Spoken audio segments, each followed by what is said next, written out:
Series का देखा था ना कल, ठीक है ओके।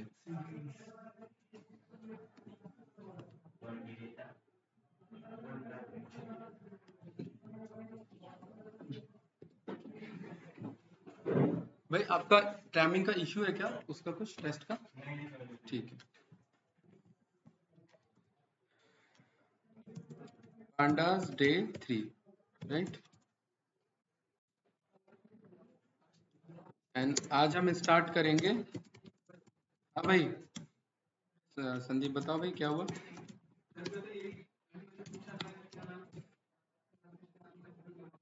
अमन, हाँ हाँ, क्या शो करना पड़ता है?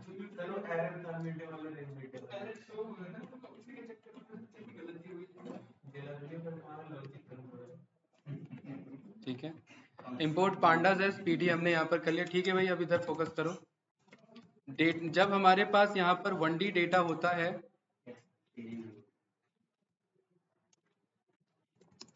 तो वो मेरा सीरीज कहलाता है, राइट। और यहाँ जब मेरे पास 2D डेटा होगा इसमें मल्टीपल सीरीज होंगे मेरे, राइट।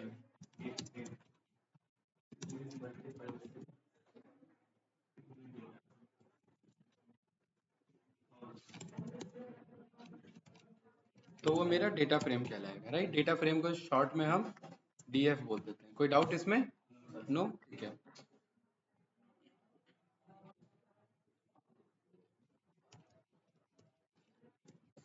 ये हमारा डेटा टाइप का रहेगा और हमने यहाँ पर ले लिया डेटा। 2D डेटा हमें चाहिए। 2D डेटा देखे हम, यानी हम डेटा फ्रेम कैसे कैसे बना सकते हैं। अभी हम ये सीखेंगे डेटा फ्रेम किस किस तरीके से बन सकता है। पहला अप्रोच है हमारा dictionary approach. Data is equals to, जो डिक्शनरी में की होते हैं मेरे कॉलम्स कहलाते हैं, एंड जो उनके बगल में वैल्यूज होते हैं वो रोज कहलाते हैं। तो फॉर एग्जांपल मुझे नेम्स चाहिए, तो यहाँ पर मैंने एक लिस्ट बना, ये हमने डिस्कस ऑलरेडी किया हुआ है पाइथन में, राइट। ठीक है, मैं जस्ट अप्रोच बता दे रहा हूँ। और यहाँ पर सैलरी, और यहाँ पर मैं एक और लास्ट ले ले रहा हूँ एड्रेस, बस। ठीक है भाई, चलिए। नेम मैंने कर लिया मोहन। कहीं मामला फंसा हुआ है क्या आपका? सही लग रहा है आज मुझे फेस देख करके। पक्का? हैं? खोए खोए से लग रहे हो। मोहन, साहिल, दीपक, बताओ भाई बताओ। हाँ हाँ हाँ हाँ। जीएस का कहाँ से क्लास कर रहे हो? फिजिक्स वाले से ना, ओके। कहाँ जाना पड़ता है? हम्म हम्म हम्म।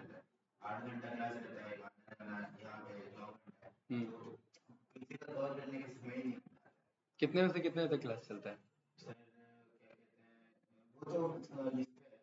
मतलब आपके ऊपर है ना, आपके ऊपर पे से डिसाइड करना, ओके। फिर तो बहुत है। आप छोड़ के, हाँ, रिकॉर्डिंग देखोगे, ओके। टाइम लग जाता है ना। यूट्यूब पे रहता है या कैसे रहता है? अपनी वेबसाइट पे रहता है, राइट। चलिए, बहुत ज्यादा बर्डन ले रखा है भाई। 4 हो गए? ठीक है, हाँ 4 ही होने चाहिए, ध्यान रखना इसमें वरना गड़बड़ हो जाएगी। कहाँ पे? हाँ बहुत बढ़िया। नोएडा, दिल्ली। आप लोग अपने पहले क्लास में सोचते थे कि यार ये कॉमा वॉमा सब, ये सब कैसे याद रहेगा है। ये इशू आता था ना, लेकिन अब लॉजिकली पता लग जाता है कि कहाँ पे क्या मिस्टेक हो सकता है हमसे। ऐसे ही होता है, धीरे धीरे एक कंट्रोल अपने आप आ जाता है। pd डॉट डेटा फ्रेम, और यहाँ पर हमने डेटा पास कर दिया, तो देखिए बढ़िया सा हमारा टेबल हमारे पास बन के आ चुका है। ठीक है, इसमें मिस्टेक क्या हो सकता है? मिस्टेक ये हो सकता है एक आध मिस वैल्यू चली गई। और ये आगे बहुत बड़ा मिस्टेक आता है वेब स्क्रैपिंग में, क्योंकि जब हम वेब स्क्रैप करते हैं तो यही डेटा हमें ऐसे डिक्शनरी बनाना पड़ता है स्क्रैप करके। और उसमें क्या होता है, कभी ज्यादा स्क्रैप हो जाता है, किसी में कम स्क्रैप हो जाता है, तो कॉलम मिसमैच हो जाते हैं, तो फिर ये सेम एरर आता है, all arrays must be of same length. मतलब टेबल तभी बनेगा जब सेम लेंथ का। तो वहां पर हम लॉजिक लगाते हैं कि अगर डेटा फैच हो पाया तो डेटा शो करे, नहीं फैच हो पाया तो जीरो शो करे, या ब्लैंक शो करे, या नैन शो करे, कुछ ना कुछ तो शो करे। ठीक है, तभी बात बनती है। परफेक्ट गाइस, ठीक है, ये हमने सीखा डिक्शनरी से कैसे बन सकता है। दूसरा है हमारा लिस्ट ऑफ लिस्ट। लिस्ट बनाया, लिस्ट के अंदर मैंने यहाँ पर डेटा पास कर दिया 1 2 3 4, ठीक है, 2 2 2 2 और 3 3 3 3। डॉट भाई, लिस्ट ऑफ लिस्ट मतलब एरे जैसा दिख रहा है हमारा, राइट है ना, ठीक है। टीडी डॉट डेटा फ्रेम, यहाँ पर हमने डेटा पास किया और हमने क्या पाया, 1 2 3 4 2 2 2 2 और 3 3। अब क्योंकि लिस्ट ऑफ लिस्ट है, ये अंडरस्टूड है कि कॉलम तो मिलेगा नहीं उसे, क्योंकि ये तो सारे डेटा जा रहे हैं हमारे पास, तो इसीलिए इन्होंने कंट्रोल दे रखा है कॉलम्स आर्ग्यूमेंट का। कॉलम अब आप बता दीजिए क्या है कॉलम इनके। कॉलम मान लेते हैं हम नहीं बताना चाहते, ठीक है, तो यहाँ पर हम बोलते हैं कि भाई इधर कॉलम्स में, इधर देखिए यहाँ पर हम कॉलम्स में आते हैं। कॉलम्स में कह रहा है कि इंडेक्स और एरे कुछ भी पास कर दो, ठीक है। अब मैं कह रहा हूँ कि यार अगर मैं कॉलम नहीं बताना चाहता, लेकिन मैं ये चाहता हूँ ये 0 1 2 3 कुछ ऐसा मुझे दिखा हुआ मिले, कॉलम 0 कॉलम 1, तो यहाँ मैं क्या बोलूंगा, columns is equals to 4i in range. Range कहाँ से कहाँ तक, चलो लेंथ ऑफ दिस डेटा तक चलो, और अगर मैं i पास करता हूँ तो मुझे पता है बात बराबर है या एक एक्स्ट्रा देना पड़ेगा मुझे +1। अब बात बराबर है मेरे पास, सेम वही इन्फॉर्मेशन आ रहा है कि नहीं आ रहा है, लेकिन इसे मैंने किस में कन्वर्ट कर दिया गाइस, स्ट्रिंग में। अब भी सेम इन्फॉर्मेशन दिख रहा है, लेकिन ये स्ट्रिंग में कॉलम्स गए। क्यों गए, इसके पीछे रीजन था, क्योंकि अब मैं यहाँ पर बोल सकता हूँ कॉल अंडरस्कोर ऐसे, सो दैट मैं लॉजिकली अब मैं बोल दूंगा कि सारे कॉलम को यहाँ लिस्ट कॉम्प्रिहेंशन यूज करके मंगा लो, फिर ये कॉल 0 कॉल 1 कॉल 2 कॉल 3, मेरे पास एक ये अप्रोच पता लग जाएगा कि कितने कॉलम्स हैं। अगर मैं नाम मैनुअली नहीं देना चाहता, तो मैं अब ये मेरा क्या, अब जैसे जैसे डेटा बढ़ते जाएगा वैसे वैसे मेरा पर्टिकुलरली कॉलम्स अपने आप बढ़ते जाएगा, मुझे यहाँ पर बताने की जरूरत नहीं है। लेकिन एक चीज ध्यान रखना, एक यहाँ मिस्टेक हो सकता है।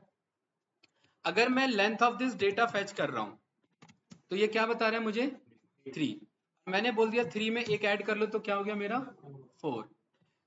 लेकिन यहाँ ना लेंथ ऑफ दिस डेटा का मतलब लिस्ट 1 लिस्ट 2 और लिस्ट 3 ये लेंथ चेक कर रहा है, लेकिन एक्चुअल में कॉलम इनसे नहीं बन रहा है, कॉलम इनके अंदर रखे हुए वैल्यूज से बन रहा है। तो मैं कह रहा हूँ मुझे ना इस 1 की जरूरत ही नहीं है, डेटा के लेंथ पे मत जाओ, डेटा के 0 के लेंथ पे जाओ, और देखिए मुझे 1 हटा दूंगा तो मेरा डायरेक्ट लॉजिक ले लेगा। अब ये प्रॉपर डायनेमिक है, क्योंकि अब आप यहाँ पर कुछ भी ऐड करोगे वो अपने आप यहाँ पर वो कॉलम अटैच कर लेगा, अब मुझे बताने की जरूरत नहीं है। अब आप चाहते हो कि कॉलम 1 से स्टार्ट हो, i+1 से कॉल कर लो, तो कॉलम 1 से लेकर के कॉलम 5 आपको कुछ इस तरीके से असाइन कर देगा। इजी था, कुछ पूछना है भाई इसमें, पक्का, ओके। सी में आपने बोला कि भाई कॉलम का कंट्रोल तो हमें बहुत बढ़िया लगा, इंडेक्स का भी कंट्रोल है। इंडेक्स किसे कहते हैं, इंडेक्स इसे कहते हैं 0 1 2 को, ठीक है। यहाँ पर क्योंकि ये डेटा काफी राइट साइड में भाग रहा है, तो मैं इसे कुछ ऐसे लिख लेता हूँ, कोई डाउट तो नहीं इसमें, ठीक है। अब index is equals to, again अगर मैं यहाँ पर रेंज बोलूं, यहाँ मैं लेंथ ऑफ डेटा कॉल कर सकता हूँ कि 1 से लेकर के कहाँ तक चले, लेंथ ऑफ डेटा तक कितना है +1 को लेकर के चले, तो मेरा कहाँ से स्टार्ट हो जाएगा, 1 से स्टार्ट हो जाएगा। कोई डाउट इसमें, ओके। अब ध्यान से देखना, मैं चाह रहा हूँ इंडेक्स मेरा 10 से स्टार्ट हो और ये एरर दे गया, तो सोचिए क्या करना पड़ेगा, ये डायनेमिक अप्रोच होना चाहिए। 10 से लेकर के लेंथ ऑफ डेटा कितना है 3, और 3+1 कितना हुआ 4, और 10 से 4 कोई अप्रोच ही नहीं बनता भाई, 10 से 4 कैसे जाएगा, 10 से आगे अगला जाएगा ना। तो यहाँ पर मैं कह रहा हूँ कि पर्टिकुलरली आप लेंथ जो निकाल रहे हो, ये जो आप 10 यूज कर रहे हो, यहाँ पर भी सेम नंबर को पास करो। मतलब अगर वो यहाँ 1 से स्टार्ट कर रहे हो तो यहाँ +1 रखो, यहाँ 2 से स्टार्ट कर रहे हो तो यहाँ +2 रखो, 10 से स्टार्ट कर रहे हो तो 10 11 12 का अप्रोच वो अपने आप उठा लेगा। कोई डाउट तो नहीं इसमें, पक्का। इंडेक्स क्लियर है, कॉलम्स क्लियर है, कैंडिडेट कुछ पूछना है इसमें या आगे बढ़े, नो, ठीक है। सेम हमारे पास क्या हो सकता है, टपल ऑफ टपल, ये भी टपल, ये भी टपल, ये भी टपल, ये भी टपल, और ये सब टपल हो गए। सेम आंसर है, ठीक है। और मुझे ये बताने की जरूरत नहीं है लिस्ट ऑफ टपल या टपल ऑफ लिस्ट, ये बताना है। ये बात बराबर है कि नहीं है? चलिए मैं यहाँ पर ये बोल देता हूँ, ये मेरा क्या, list of tuple, same answer आ रहा है। मतलब लिस्ट के अंदर लिस्ट ना होकर के लिस्ट के अंदर टपल हो, और टपल के अंदर लिस्ट हो। बात बराबर है कि नहीं? चलेगा, बताओ भाई। ये सारे केसेस हमारे पॉसिबल है यहाँ पर, ठीक है। ये वाला एग्जांपल आप लोग कर लेना, टपल ऑफ लिस्ट, ठीक है। मतलब आगे टपल रहेगा और इंटरनली लिस्ट रहेंगे इनके अंदर, ठीक है। अभी मैं इसी को प्रिंट कर देता हूँ, करेक्ट कर लेना, ठीक है, ध्यान रखना इस चीज को। डिक्शनरी देख ली और ये चार अप्रोच हमने यहाँ पर सीख लिया अलग से, कंफ्यूजन तो नहीं? ठीक है। अब हम यहाँ पर देख लेते हैं सीरीज अप्रोच। अच्छा, सीरीज से पहले मैं एरे अप्रोच देख लेता हूँ। भाई एरे से भी तो हो सकता है। तो गाइज मैं कुछ नहीं कर रहा हूँ, मैं यहाँ पर ना बस इनको एरे में कन्वर्ट कर ले रहा हूँ, ठीक है। बात बराबर है, क्योंकि एरे मेरा लिस्ट ऑफ लिस्ट पे ज्यादा अच्छा दिखेगा। तो मैंने क्या बोला, एनपी डॉट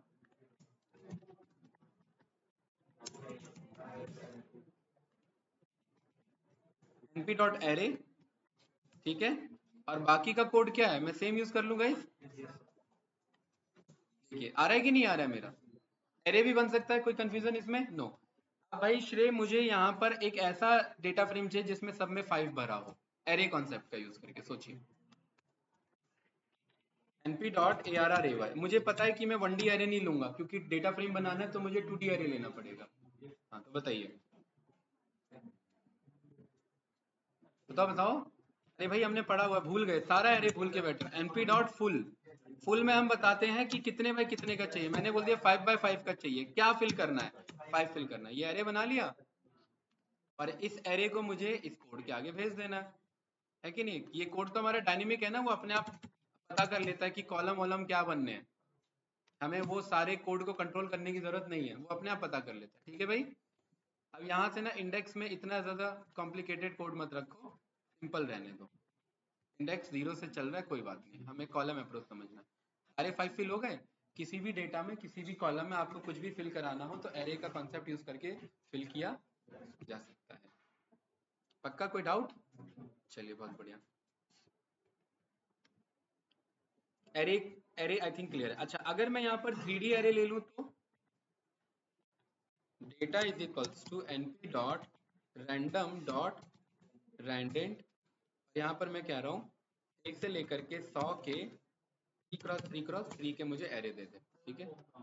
कोई नहीं, वो कॉमा का एरर नहीं था, ये ऐसा, ये इसका एरर है। क्या एरर है? कि 2D इनपुट होना चाहिए। भाई डेटा फ्रेम बना रहे हैं ना, डेटा फ्रेम किसका बनता है? 2 डायमेंशनल डेटा का। और हम पास क्या कर रहे हैं? 3D। तो वो एरर आना ही था हमारे लिए, और ये मैं ऑलरेडी आपको एक्सप्लेन कर चुका हूँ कि ये वाला कॉन्सेप्ट हमारा काम नहीं करेगा, ठीक है, ये ध्यान रखना। तो भाई ये कभी कभार एरर हम करते हैं भाई संदीप, समझने के लिए।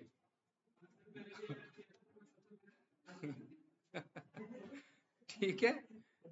ओके, तो ये एरर ऐसे ही रहने देते हैं, जैसे ब्रॉडकास्टिंग में भी हमने एरर समझने के लिए रन किया था, ठीक है। ओके, तो एरे वाला आई थिंक, एरे से डेटा फ्रेम कॉन्सेप्ट हमारा क्लियर है, इसको कोई डाउट तो नहीं है इसमें? ठीक है। तो सोचिए, और सोचिए और क्या क्या लॉजिक हो सकता है, और कहाँ कहाँ से डेटा फ्रेम बन सकते हैं हमारे। हम्म, लिस्ट बन गया है, टपल बन गया है, डिक्शनरी बन गया, सेट पास हम वैसे भी करते नहीं है, ठीक है।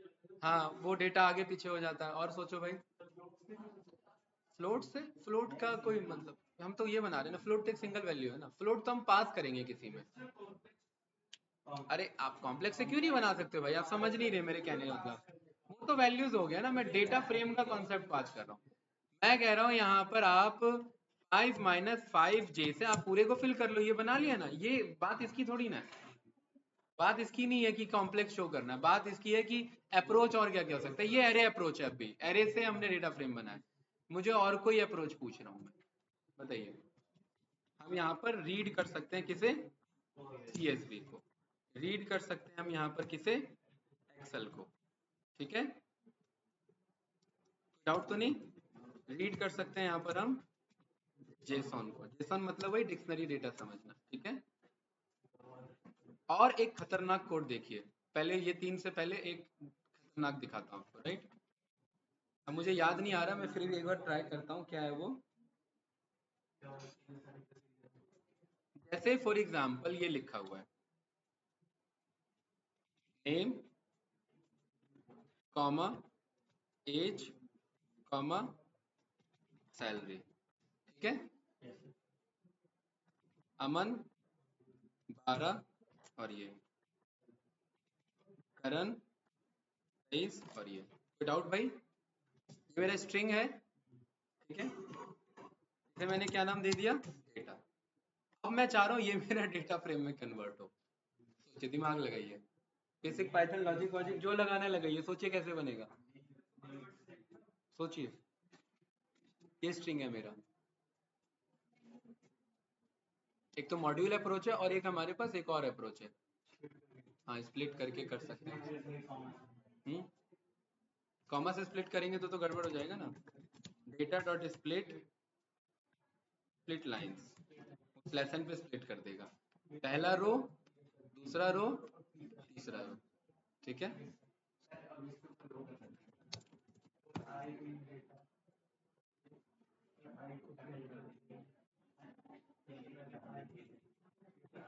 कहाँ ध्यान जा रहा है भाई आप सबका?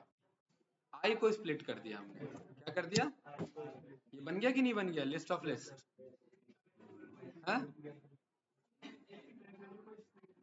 हाँ, हर एक स्ट्रिंग को पिक किया और उसे फिर कॉमा से स्प्लिट करा दिया, ये बन गया हमारा। डेटा का नाम दे दिया और यहाँ पर pd डॉट डेटा फ्रेम में यहाँ पर डेटा पास कर दिया। और क्या इशू आ रहा है इसमें? अरे यार, ये तो दो डेटा हो गया ना, इसीलिए। क्या आ गया कि नहीं आ गया ये? कोई डाउट इसमें? इससे फायदा पता है क्या है? नेम, एज, सैलरी, और ये चौथा क्या पिक कर लिया इसने, नन। क्यों पिक कर लिया? क्योंकि स्प्लिट लाइन में एक ब्लैंक भी पास हो जाता है, ठीक है, ध्यान से देखना। इस कोड को मैं थोड़ी देर के लिए स्टॉप करता हूँ, इसे रन करता हूँ। इसका नाम और डेटा और इसका नाम टेबल लिख लेते हैं, ये ज्यादा ठीक रहेगा, डेटा डेटा बार बार कंफ्यूज हो रहा है, ठीक है। यहाँ पर टेबल को प्रिंट करिए, देखिए, this and blank, this and blank. ये आ रहा है कि नहीं आ रहा है? ठीक है। और हमने ये जाना हुआ है कि जब भी मेरा ऐसा टेबल होता है, डिक्शनरी में हमने जाना हुआ है, अगर ये मेरा ऐसा डिक्शनरी में होता है तो वो कहता है सारे सेम वैल्यू होने चाहिए। लेकिन अगर मेरा लिस्ट ऑफ लिस्ट में कुछ मिसमैच होता है तो वो इशू नहीं है इसके लिए।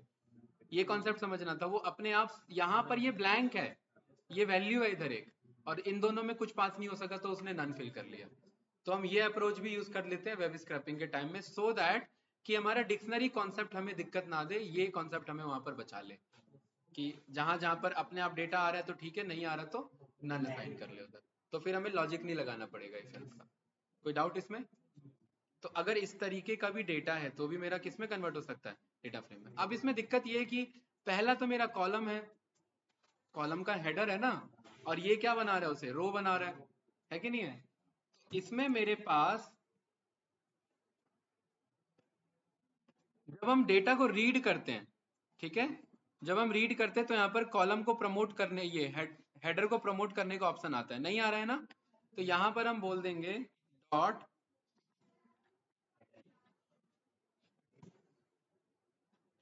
यहाँ पर हमारे पास आ जाता है प्रमोट करके, है क्या है, ये तो प्रोडक्ट है। एक हमारे पास है हेडर, नहीं वो तो हेड है हमारा, हेड अलग है। एक इसमें आ जाता है हमारा वो ना, एक्चुअली ना रीड अंडरस्कोर सीएसवी में है, पीडी डॉट, जब आप रीड अंडरस्कोर सीएसवी पास करते हैं ना, तो यहाँ पर इसमें वो ऑप्शन आ जाता है आपका, use first row as header. देख रहे हैं?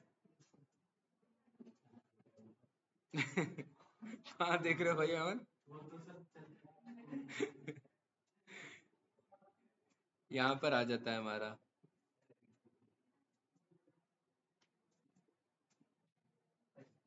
इसमें कहीं पर होता है हमारा हेडर, ये है ना, ठीक है। यहाँ ये एक्चुअली इसके अंदर कॉन्सेप्ट है हमारा, राइट, कि हम फर्स्ट रो को एज अ हेडर पास करा देते हैं, ठीक है। लेकिन अब इसके अंदर तो हमारा है नहीं, तो सोचिए हम क्या करें, तो कुछ करना थोड़ी ना है। मैं यहाँ पर क्या देता हूँ, स्प्लिट लाइंस में 1 से आगे से ले लो, ठीक है। कोई डाउट, कोई कंफ्यूजन तो नहीं? ये टेबल बन गया मेरा, राइट। या एक काम करते हैं, इसे यही रहने देते हैं, ठीक है। यहाँ जो हम ये टेबल बना रहे हैं, इस टेबल में मैं बोल रहा हूँ 1 से आगे से ले लो, ये बन गया। और यहाँ पर मैं बोल रहा हूँ कॉलम्स इज इक्वल्स टू क्या कर लो, इस टेबल का 1 ले लो, पहला नहीं 0, 0th ले लो। एक मिनट, तो कोई दिक्कत थोड़ा ना, एक मिनट चेक कर लेते हैं क्या इशू है। 3 columns pass but data had 4 call. अच्छा अब यहाँ पर वो इशू आ रहा है, राइट। अब ये मुझे फिर इधर करेक्ट कराना पड़ेगा। तो यहाँ पर क्या करें फिर भाई, तो यहाँ पर आ जाते हैं। देखिए यहाँ मेरे से ना कहीं पर ना, यहाँ पर कहीं पर अगर मैं डेटा को स्प्लिट कर रहा हूँ तो कहीं पर एक एक्स्ट्रा ब्लैंक छूट जा रहा है मेरे से, राइट। देखिए जब मैं स्प्लिट कर रहा हूँ, नहीं एक मिनट, यहाँ पर जब मैं for I in this data पे मैं चल रहा हूँ, तो आई को जब मैं स्प्लिट कर रहा हूँ कॉमा पे, ये ब्लैंक कैसे आ रहा है, ये मेरा कौन से केस में आ रहा है, किसमें आ रहा है, हाँ ये जो हमारा कॉमा आ रहा है ना, एक्चुअली ये एक्स्ट्रा स्प्लिट दे रहा है, ठीक है। वो गलत कॉमा है, उसकी हमें जरूरत नहीं है, ठीक है। अब ये करेक्ट हो गया और अब ये करेक्ट हो गया, और इस तरीके से हम इसे यहाँ पे करेक्ट कर लेंगे, ठीक है। अदरवाइज हमें रिमूव मेथड से वो एक्स्ट्रा रिमूव कराना पड़ेगा, तो वो हमने गलत कॉमा पास कर रखा था, तो उसकी हमें जरूरत ही नहीं थी, ठीक है गाइस। तो हम कुछ इस तरीके से स्ट्रिंग डेटा को भी हम टेबल में कन्वर्ट कर सकते हैं, कुछ इस तरीके से लॉजिकली। कोई डाउट इसमें, कुछ पूछना है इसमें, आगे बढ़े, चलिए। Read underscore CSV, CSV file को हम क्या कर सकते हैं, यहाँ पर रीड कर सकते हैं। मेरे सिस्टम में अगर कोई भी CSV फाइल है, जैसे ये मेरा सेल्स, ये क्या है, ये CSV नहीं है, ये एक्सेल फाइल है, ठीक है। तो एक्सेल नहीं, अभी हम CSV देख रहे हैं। देखिए CSV के आगे A कॉमा लिखा रहता है, तो मैं ये स्टूडेंट्स को पिक करता हूँ, ये आ रहा है मेरा डिटेल, तो मैं इसका पाथ कॉपी कर लेता हूँ। पाथ के दो ऑप्शन है मेरे पास, शॉर्टकट है Ctrl+Shift+C, ठीक है। आप लोग दूसरे वाले अप्रोच को फॉलो कर लेना, बहुत बार सिखा रखा है। यहाँ पेस्ट कर देंगे और रन करेंगे तो एरर आ जाएगा। यहाँ पर हमें रॉ स्ट्रिंग बनाना पड़ता है, एज अ रॉ स्ट्रिंग। यहाँ पर देखिए हमारे पास ये डिटेल आ गया। कोई डाउट इसमें, रीड अंडरस्कोर CSV हमें सीधा यहाँ पर उस टेबल को रीड करने में कैपेबल है, ये पूरा टेबल को क्या कर लेगा, रीड कर लेगा। कोई डाउट इस वाले केस में भाई, किसी को, नो, ओके। हाँ कर सकते हैं, ठीक है। अभी बता रहा हूँ, यहाँ पर मान लेते हैं हमने R नहीं लिखा, ठीक है। तो ये मुझे कह रहा है यूनिकोड स्केप एरर। एक्चुअली ये जो बैक स्लैश है, इसका मतलब पाइथन में कुछ और होता है। हाँ तो यहाँ पर मुझे डबल लेना पड़ेगा, डबल का मतलब पुराने को काउंटर कर लो, ठीक है, तो भी ये मेरे पास आंसर आ जाएगा, ठीक है, कोई बात नहीं। और यहाँ पर डबल ना हट लिख करके हम यहाँ सिंगल फॉरवर्ड ले लेते हैं। फॉरवर्ड का कोई लॉजिकल एरर नहीं होता पाइथन में, क्योंकि वो कोई स्पेशल रिप्रेजेंटेशन नहीं देती, तो भी हमारा रीड आउट कर लेगा, ठीक है। आर ही सबसे ज्यादा इजी है, आर ही सबसे ज्यादा इजी है, यूज भी वही होता है। लेकिन ये बाकी अप्रोच भी पता होने चाहिए, क्योंकि डेवलपर कुछ भी यूज कर लेता है। कई बार पाथ कॉपी करते हैं ना, तो ऐसा ही पाथ आता है, अब फिर उसमें फालतू का आर लगा रहे हैं तो कोई मतलब ही नहीं है ना। भाई सर्च वाले में जाओगे तो ऐसे ही पाथ उठाता है ना, तो वहां आर लगा के क्या मतलब, यहाँ तो जब डायरेक्ट कॉल हो रहा है तो आर की जरूरत ही नहीं है हमें, ठीक है। चलिए मान लेते हैं मेरे पास यहाँ पर गिटहब पे कोई मेरी फाइल अपलोड है, ठीक है। मैं यहाँ ऐड फाइल पे जाता हूँ, अपलोड फाइल्स पे जाता हूँ डेस्कटॉप पे, और यहाँ पर मैंने ये जो आप लोग का एम्प्लॉय है ना, इस वाले को मैंने ओपन करके अपलोड कर दिया। ये भी क्या है, एक मेरा CSV फाइल, कमिट चेंजेस कर दिया, ये फाइल मेरी क्या हो चुकी है, यहाँ पर अपलोड हो चुकी है। किसके अंदर, माइस्क्यूएल नोट्स के अंदर में, या टेस्ट के अंदर में, टेस्ट के अंदर में, किसके अंदर है, टेस्ट के अंदर, employee.csv, राइट। इसको यहाँ मैंने क्लिक किया और ये रहा मेरा डेटा है। कभी कभार डेटा गिटहब पे रखा हो सकता है, फिर हम यहाँ फालतू में जाएंगे, डाउनलोड करेंगे, मंगाएंगे, तो कोई मतलब तो है नहीं।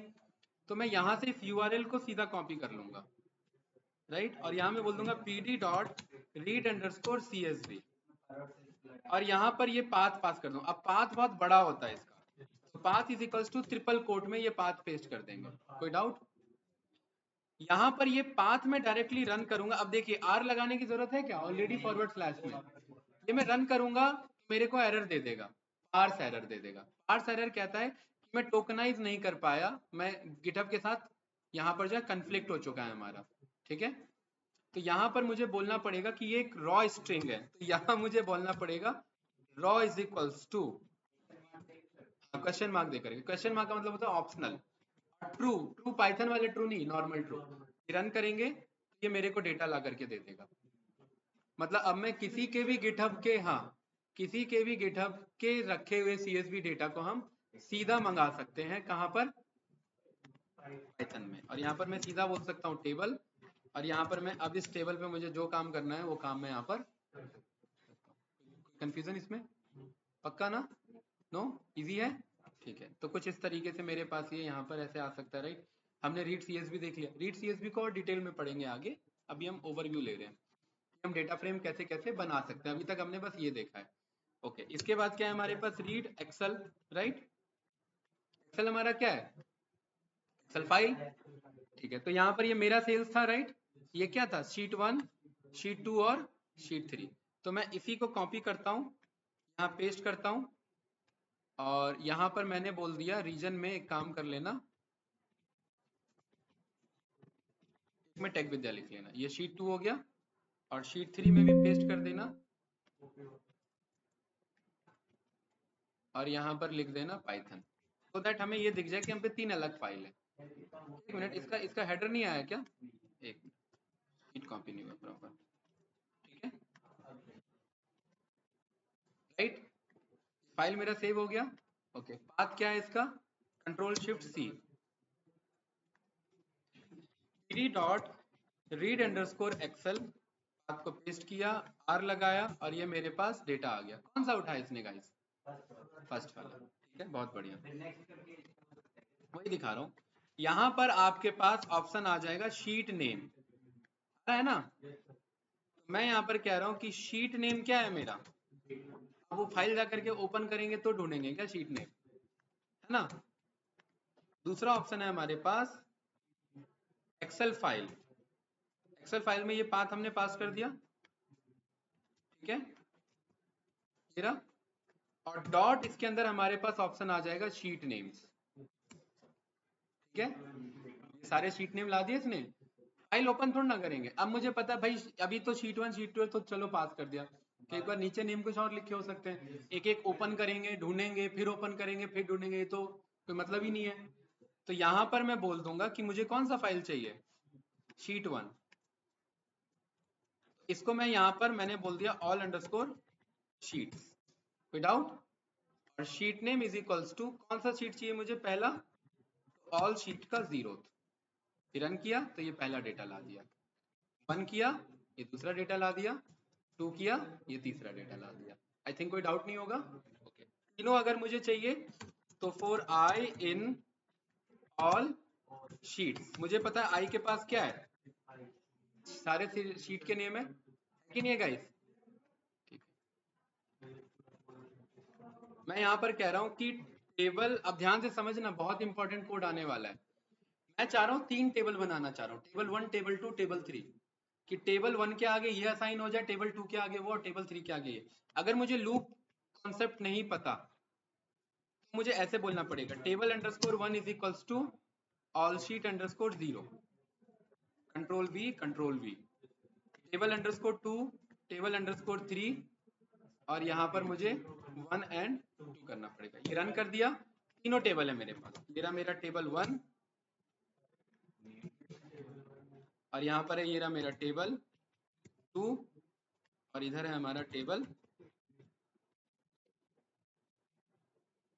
ठीक है, तीनों है कि नहीं भाई, Python, tech Vidya and west, ठीक है। आप लोग को टाइम दे रहा हूँ 2 मिनट सोचने का, सोचिए और लूप से लॉजिक लगाइए कैसे लगेगा।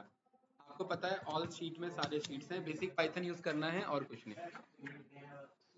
ट्राई करो, लॉजिक बताओ, पेपर पे ट्राई करो, बोतल मैंने कहाँ रख दिया? सोचिए भाई, वैसे भी सोच सकते हैं लॉजिकली, सर ऐसे ही लिखेंगे कैसे, और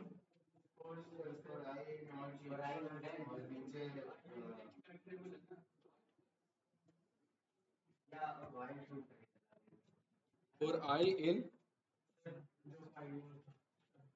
कौन बता रहा है, कौन बता रहा है, ठीक है, लॉजिक सोचा कुछ या अंदाजा बताते जा रहे हैं, पक्का माइंड में लग चुका आंसर कैसे आने वाला है? ठीक है। फॉर आई इन लेंथ करके तो स्टार्ट ही नहीं कर सकते ना भाई, आई ट्रिवल होना चाहिए ना।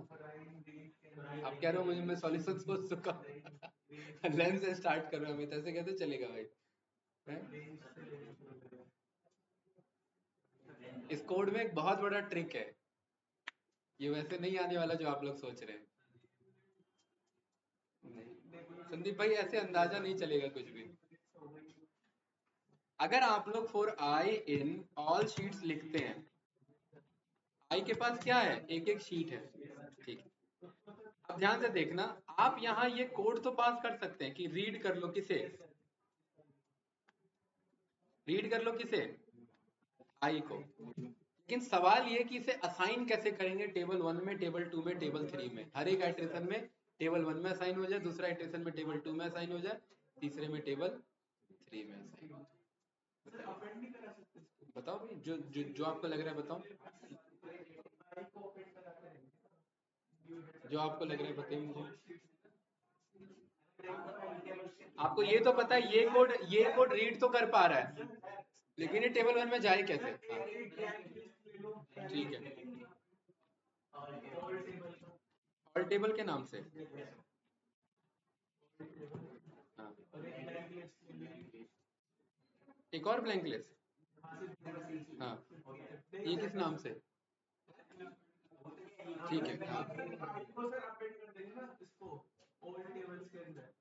आई को अपेंड कर देंगे। उससे क्या करेंगे, उससे क्या होगा? अरे आई को अपेंड कर देंगे तो ऑल टेबल ऑल शीट, बात तो बराबर ही, घूम फिर के यही आंसर आ जाएगा। इससे क्या हासिल होगा? हाँ? ऐसे ही बेसिक पाइथन आंसर ये चाहिए, जैसे मैंने 3 कोड मैनुअली लिखे हैं ना। टेबल 1 मुझे पता है ऑल शीट का 0 पे है, टेबल 2 ऑल शीट के 1 पर है, टेबल 3 ऑल शीट के 3 पर है। 40 शीट है मेरे पास एक्सेल में, 40 बार कोड लिखेंगे ऐसे। हाँ। बताओ कोड बताओ। हाँ, हो गया इसमें, बताओ। पहले अमित सॉल्व करेगा, बताओ।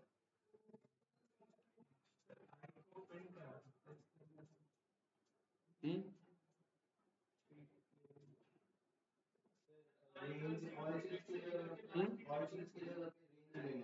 ठीक है। और आई इन रेंज 1 से 3, तो 1 से 3 मतलब 2 ही बार लूप चला, 1 से 4, ठीक है। हाँ।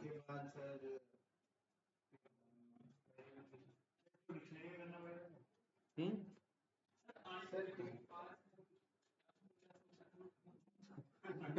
उससे उससे कैसे पता होगा? तुम क्या सोच रहे थे? ये तो चुप चुप के वाली मूवी हो गए। हैं?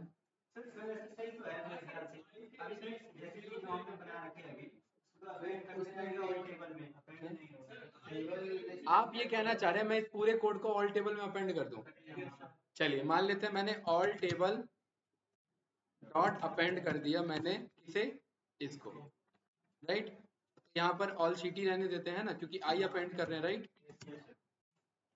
भाई घूम फिर के बात तो वही आ गई ना, ऑल टेबल के अंदर सारे तो टेबल हैं, लेकिन 0 पे पहला टेबल है, 1 पे दूसरा अरे ये नहीं चाहिए ना भाई। हाँ, मैं यहाँ लिखूं टेबल 1 तो टेबल 1 आ जाए, मैंने मान लेते हैं यहाँ लिखा टेबल 34वां टेबल, 34वां टेबल आ जाए मेरे पे आंसर, मुझे ऐसे लिस्ट में ना लिखना पड़े। बताओ, बताओ लॉजिक लगाओ। एक मिनट रुकिए, एक मिनट रुकिए, हाँ बताइए। एक मिनट, नहीं नहीं बताओ, मुझे बताओ। All table is equals to ये डिक्शनरी, हाँ बताओ। हाँ, ये, हाँ, हाँ, कोई नहीं है, मैंने सिंपल कोड लिख लिया, ये रहा, for I in all sheets. हाँ बताइए, रेंज ले लें। हाँ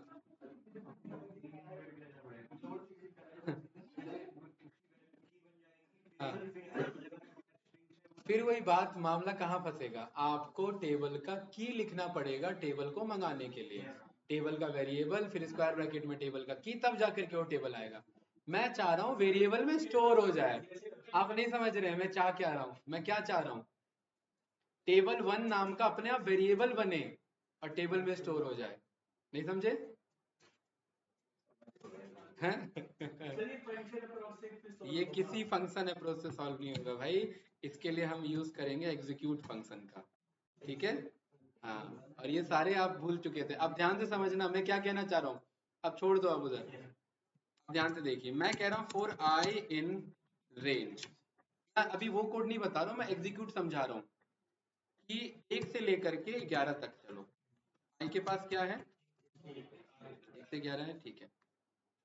मैं यहाँ पर कह रहा हूँ, ध्यान से देखना, ए अंडर स्कोर आई नाम से एक वेरिएबल बनाओ, A underscore I, A underscore 1, A underscore 2, और ये ए अंडरस्कोर आई के आगे जो आंसर होगा वो आई ही होगा।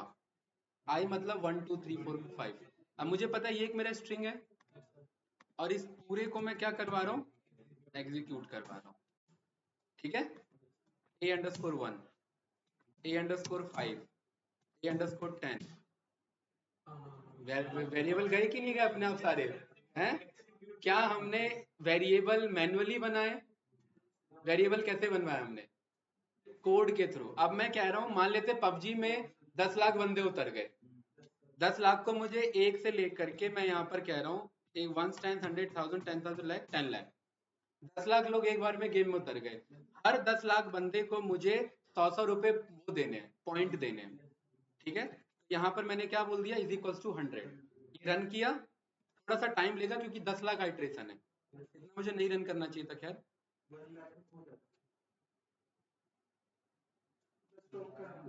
हो गया, ठीक है। अब देखिए ए को क्या असाइन हुआ है, 100 रुपए। A5 को क्या असाइन हुआ है, A10 को क्या असाइन हुआ है, 100। क्या ये वेरिएबल मैनुअली बनाया मैंने?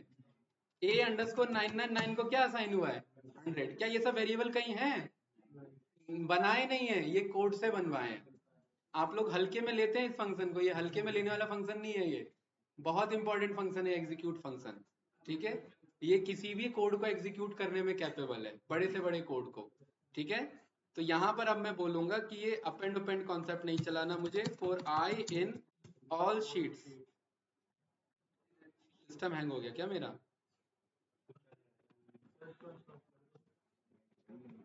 फॉर आई इन, कहाँ से स्टार्ट हो रहा है बार?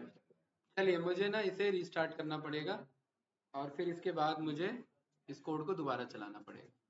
ठीक है, ऑल शीट मंगा लिया हमने गाइस।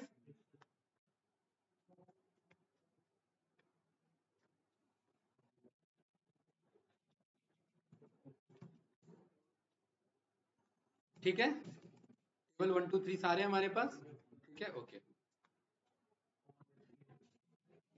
प्रिंट आई कर लिया, ये सारे शीट्स हैं हमारे पास। ठीक है, अब मैं यहाँ पर कह रहा हूँ कि मुझे प्रिंट नहीं चाहिए फॉर आई ऑल शीट। ध्यान से देखना, मैं चाह रहा हूँ कि एक मेरा टेबल बने, टेबल अंडरस्कोर किस नाम से, आई नाम से। ठीक है, यहाँ पर हाँ, वही मैं कह रहा हूँ, आई मेरा क्या है यहाँ पर, शीट 1 है, तो मैं कह रहा हूँ इसके ऊपर क्या चला लो, मेरा इन्यूमरेट चला लो। और मुझे पता है यहाँ पर ये दो चीजें देगा, इंडेक्स कॉमा वैल्यू, आई कॉमा वैल्यू। आई मेरा 0 से स्टार्ट हो रहा है, मैं कह रहा हूँ टेबल अंडरस्कोर 1 से स्टार्ट करना, आई प्लस 1 से। तो पहला टेबल क्या बनेगा, टेबल अंडरस्कोर आई प्लस 1, और ये मेरा किस में चलेगा, एफ स्ट्रिंग में। और ये किसके बराबर होना चाहिए, ध्यान से देखना, उस कोड के बराबर होना चाहिए। और ये ट्रिपल कोट में लेंगे सो दैट उसके अंदर जो डबल कोट्स या सिंगल कोट्स आ रहे हैं वो इशू ना क्रिएट करे। और मुझे कौन सा कोड चलाना है, मुझे ये कोड चलाना है, pd dot read underscore csv, ये वाला कोड चलाना है। Table is equals to pd dot read underscore, और ये पूरा मेरा कोड है, ये आई अपने आप पिक कर लेगा, कोई डाउट तो नहीं। और इस पूरे को मुझे क्या करना है गाइस, एग्जीक्यूट करना है। यहाँ पर ये रन किया, देखिए यहाँ पर कुछ एरर आ रहा है मेरा। अच्छा, ये एरर आ रहा है आर का। अब मुझे यहाँ आर लगाने की जरूरत नहीं है, मुझे एक्चुअली में यहाँ आर चाहिए। अब आर और एफ दो चीज फंस रहे हैं मेरे, तो मैं इसे डबल फॉरवर्ड टू ये बैकवर्ड स्लैश पे ले लेता हूँ। इसीलिए हमें दूसरा अप्रोच पता होना चाहिए, कभी कभार पड़ती ही है जरूरत, ठीक है, जहाँ आर और एफ हमें दोनों साथ में चाहिए। रन किया, क्या एरर आ रहा है, देखिए फिर कहीं फंस रहा है हमारा, कुछ छूट रहा है। अच्छा आई हमने पास कर दिया ना यार, आई नहीं, यहाँ क्या लिखना है मुझे, वैल्यू लिखना है। अब क्या मामला फंस रहा है, नहीं नहीं कुछ मामला दूसरा फंस रहा है इधर, एक मिनट, यहाँ पर कह रहा है मुझे ये डबल कोट से स्टार्ट हुआ, कॉमा कॉमा का इशू आ रहा है इधर, Unicode code cannot decode bytes in truncated something, this sheet name is equals to value। एक मिनट, हमने बोला कि ना ना हो रहा है ना, ये कॉमा का इशू आ रहा है, एक मिनट, डबल लगा यहाँ पर हमारा, ये डबल है ये डबल है, ठीक है, ये सारे हैं हमारे पास, ठीक है, एक काम करते हैं, इसे मैं बोलता हूँ, इसे मैं कुछ नहीं बोलता, पहले मैं इतना ही रन करता हूँ, मुझे पता है पहला शीट उठाएगा, ठीक है, अभी नहीं उठा रहा है तो हाँ, अब मुझे एरर समझना है कि एरर क्या आ रहा है। देखिए यहाँ मैंने ट्रिपल कोट से स्टार्ट किया और यहाँ मैंने ट्रिपल कोट पे क्लोज किया, ठीक है, यहाँ मैं लगा रहा हूँ एफ स्ट्रिंग राइट, और इधर हाँ, और इधर मैं यूज कर रहा हूँ pd dot read underscore csv, और ये डबल फाइल के साथ, पहले इतने कोड को पेस्ट करते हैं, कोड सही है, double double double double double double है ना हमारा, यहाँ पर ये रीड कर रहा है ना हमारा, अब हम यहाँ पर कह रहे हैं table underscore I is equals to pd dot something this, और यहाँ पर ये मेरा पिक कर ले, और यहाँ पर ये मेरा ऐसे एग्जीक्यूट पे, वो फिर पाथ का एरर आ जाएगा राइट, एक काम करते हैं इसे, नहीं मैं कहाँ मामला फंस रहा है भाई, चलना तो यही चाहिए हमारा, हाँ। क्या चीज, नहीं नहीं इसी इसी पाथ में इशू आ रहा है, आर पे लिया ना इसने, ठीक है, एक काम करते हैं, टेबल अंडरस्कोर 1 चेक करेंगे वही शीट होना चाहिए, टेबल अंडरस्कोर 2 चेक करेंगे वही शीट होना चाहिए, 3 में वही, हाँ ये कोड आपका काम कर रहा है। यहाँ पर फिर क्या था हमारा, sheet underscore name is equals to क्या है, वैल्यू, कहाँ फंस रहा है, sheet underscore name is equals to, नहीं नहीं नहीं नहीं सही है, हमने यहाँ ब्रैकेट ले लिया, ब्रैकेट इधर आएगा ये, ठीक है, इधर आएगा, वो कोड सही है हमारा, ठीक है, शीट अंडरस्कोर नेम हमारा वैल्यू में। अब आप चेक करेंगे, देखिए टेबल 3 पाइथन को असाइन हुआ है, टेबल 1 इसको असाइन हुआ है, और टेबल 2 टेक विद, अब कितने भी टेबल आए हमें नहीं टेंशन है, अब हमें पता है सारे टेबल मेरे अपने आप मिल जाएंगे मुझे, टेबल 1 2 3 के नाम से, कैसे, यहाँ पर आइए, मेरा सेल्स नए शीट पे जाइए, इसको कॉपी करिए, यहाँ पेस्ट करिए, और यहाँ पर पूरे में पाइथन असाइन कर दो, कोई डाउट, नो, मुझे पता है कि ये पाथ रीड हो रहा है मेरा, है ना, पाथ रीड होने से शीट वापस मुझे पहले चाहिए, भाई शीट सारे आने चाहिए ना, अदरवाइज ऑल शीट में तो वो 3 ही पिक करेगा, तो मैं शीट मंगाने वाला कोड चला लूं, ऑल शीट वाला, यस या नो, ये कोड मैंने चला लिया, मुझे पता है ऑल अंडरस्कोर शीट में 4 शीट है, रन किया रन किया रन किया, अब मुझे पता है टेबल फोल नाम का वेरिएबल अब मुझे बनाना नहीं है, बन के आ चुका है, और उसके अंदर पाइथन वाला टेबल जा चुका है, ये चाहिए था हमें, ठीक है, तो दैट कल को कितने भी टेबल आए एक्सेल में, क्योंकि एनालाइज तो इंडिविजुअली करोगे ना भाई उन्हें, या एक बार में उठा लोगे सबको, इंडिविजुअल एनालाइज करोगे तभी तो बाद में समझ पाओगे, फिर वो एनालाइज किया उसके बाद देन फिर आप, अब आपको उन टेबल के साथ जो जो काम करना है, चारों को जोड़ना है, चारों को क्या करना है, वो काम आप वहां से कर सकते हैं, हाँ हाँ हाँ, कोड को रन कराना पड़ेगा, या यहाँ पर आकर के कर्नल रीस्टार्ट है रन ऑल, इतना तो करना पड़ेगा भाई, ठीक है, आप सिस्टम ऑन करने के लिए ये बटन दबाते हैं कि नहीं दबाते हैं तो कुछ ना कुछ तो हमें करना पड़ेगा, टेम्पररी तो पूरा जुपिटर नोटबुक है ये पूरा जुपिटर नोटबुक ही टेम्पररी है, नहीं भाई मैंने यहाँ पर लिख दिया a इज इक्वल्स टू 23, मैंने इसको मैंने कर दिया कट, ठीक है, और इस फाइल पे मैं आया, राइट, कुछ भी बना वो तो टेम्परेरी है जुपिटर नोटबुक में, कुछ भी। और अब मुझे तो यहाँ दिख तो रहा है ए है, लेकिन यहाँ मैं कह रहा हूँ प्रिंट करो ए को, तो वो, एक मिनट, कहाँ से मिल गया ये? कर्नल नहीं बन गया था हमने, एक मिनट, नहीं नहीं, ये अभी भी रनिंग है ये, शट डाउन, ठीक है। वो अभी भी क्या था, मेरा रनिंग है, सही कह रहा है श्री। अब यहाँ पर हम आते हैं और इधर आकर के मैं बोल रहा हूँ कि भाई किसको प्रिंट कर दो, ए को। तो ये मुझे क्या कह रहा है, नेम है, ठीक है। नहीं नहीं, वो शट डाउन फाइल हुआ है, कर्नल चल रहा है इधर में, ठीक है। नेम एरर आ गया ना। भाई कुछ भी बनाते हो सब टेम्पररी है, खाली वो फाइल की बात नहीं है, पूरा कोड ही टेम्पररी होता है, ठीक है। वो सारा चलाना पड़ता है हमें, राइट। इसलिए जब आप कोई भी सॉफ्टवेयर चलाते हैं सारे कोड रीरन होते हैं वापस से, अगेन। कॉन्सेप्ट समझ में आया ये, कि बल्क में सारे शीट को कैसे रीड किया जा सकता है, भले, क्या जी, हाँ, इसलिए ये टैब वेब सारे ओपन छोड़ देते हैं कि भाई हम आकर के वहीं से काम स्टार्ट करें, अदरवाइज सारा मामला फंस जाएगा हमारा। अब मान लेते हैं ये छोटा मोटा कोड है तो चलो चला लिया, ज्यादा होंगे तो फिर तो पूरा रन करना पड़ जाएगा, हमारे लिए दिक्कत हो जाएगा फिर। और रीस्टार्ट एंड रन ऑल भी नहीं कर सकते हैं, हो सकता है बीच में हमने गलत कोड लिखा हुआ हो, वो मामला उधर फंस जाएगा, या बीच में हो सकता है वाइल लूप लगा रखा हो, वो तो वाइल लूप में ही अटका रहेगा, फिर आगे के कोड कभी चलेंगे ही नहीं, ठीक है। तो मैं हमें फिर चेक करके रन करना पड़ता है जो कौन सा सही कोड है, और गलत कोड को कमेंट आउट रखना पड़ता है। ये समझ में आया? इसमें मेजर समझना क्या था, एग्जीक्यूट का यूज समझना था वापस से। मैनुअल अप्रोच था भाई, मैं कह रहा था 4 टेबल है तो मुझे 4 बार लिखना पड़ेगा, और ये आप पाओगे, आप ऑनलाइन वीडियोस देख लेना, अगर 10 शीट है तो बंदे 10 वेरिएबल बनाते हैं, अगर 20 शीट है तो 20 बनाते हैं, लेकिन वो उस एक्सट्रीम लेवल पे नहीं सोच रहे हैं, अगर 400 शीट है तो 400 वेरिएबल हम नहीं बना सकते, राइट। लिखता रहेगा, है ना, भले ही हमें कट पेस्ट करना हो, कौन लिखता रहेगा, ठीक है। लेकिन इसका एक और ऑल्टरनेट ऑप्शन है, पता है क्या? सोचिए अगर मैं एग्जीक्यूट नहीं यूज करूं तो, मतलब एग्जीक्यूट यूज करूं लेकिन मैं कुछ इस तरीके से नहीं यूज करूं, मैं कुछ दूसरा कॉन्सेप्ट यूज करूं। मुझे पता है कि मुझे कोड चलाने के लिए क्या लिखना है, table 1 is equal to this लिखना है, ठीक है। तो क्या मैं एक ऐसा पैटर्न प्रिंट करवा सकता हूं कि वो जितने मुझे टेबल चाहिए इतने पैटर्न प्रिंट दे दे मुझे, फॉर आई इन रेंज मुझे कितने टेबल चाहिए, 1 से लेकर के 10, मतलब 11 तक, ठीक है। तो मैं कह रहा हूं मुझे ना code is equals to this, कुछ ऐसा बना ले, ठीक है। डाउट तो नहीं, code is equals to this, right. All code में यहाँ पर मैंने ब्लैंक लिस्ट ले लिया और इधर मैंने बोल दिया, यहाँ पर मैंने आई ले लिया, राइट, है ना।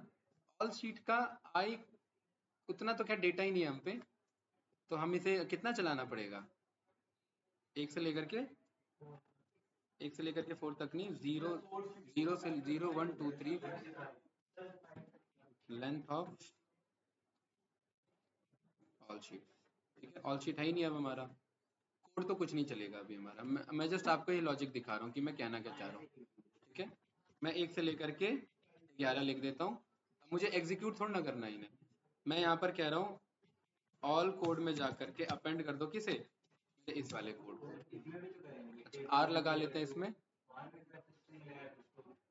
कहाँ मामला फंस रहा है इसमें, यहाँ फंस रहा है ना, ठीक है। यहाँ पर ऑल कोड में चेक करूंगा तो वो सारे कोड मेरे मिल गए इधर, ठीक है।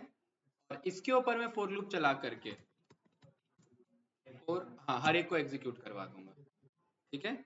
एग्जीक्यूट कर दो किसे, आई को, हर एक आई को, ठीक है। बात वही है, लेकिन ये थोड़ा सा एक डिसेंट अप्रोच, उसमें आपको उसी में एग्जीक्यूट पास कराना था, वही अप्रोच है।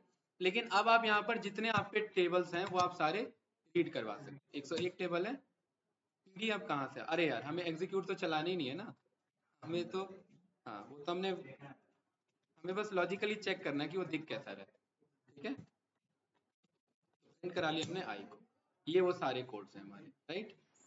यहाँ ये 1 2 3 4 आ जाना चाहिए, उसके लिए हम यहाँ पर एफ ले लेते हैं, और यहाँ पर मैं इधर ये कर लेता हूँ, ठीक है। तो देखिए और टेबल नेम भी हम यहाँ पर क्या बोल देते हैं, आई। ठीक है, तो देखिए ये कुछ ऐसा बन जाएगा। टेबल 100 को कौन सा डेटा रीड हो रहा है अपने, ये वाला pd.read_cs। ठीक है, और इन सबको लाइन से एग्जीक्यूट करा देंगे, राइट। एक्चुअली ये जो बटन्स बनते हैं ना, ये डेवलपर ने यहाँ से लेकर के यहाँ तक मैनुअली नहीं बनाया है, लूप चला के बनाया है, और हर एक बटन में अलग फंक्शन अटैच हो रखा है। ठीक है, जैसे हर एक शीट नेम में अलग शीट अटैच हो रखा है, तो ऐसे ही हर एक में क्या अटैच हो रखा होगा, अलग फंक्शन, राइट। क्योंकि ऐसा मैनुअल बनाने बैठेंगे तो टाइम लग जाएगा हमारा। हाँ, राइट, कुछ इस तरीके से। क्लियर है? चलिए भाई, अब बाकी मंडे को मिलते हैं।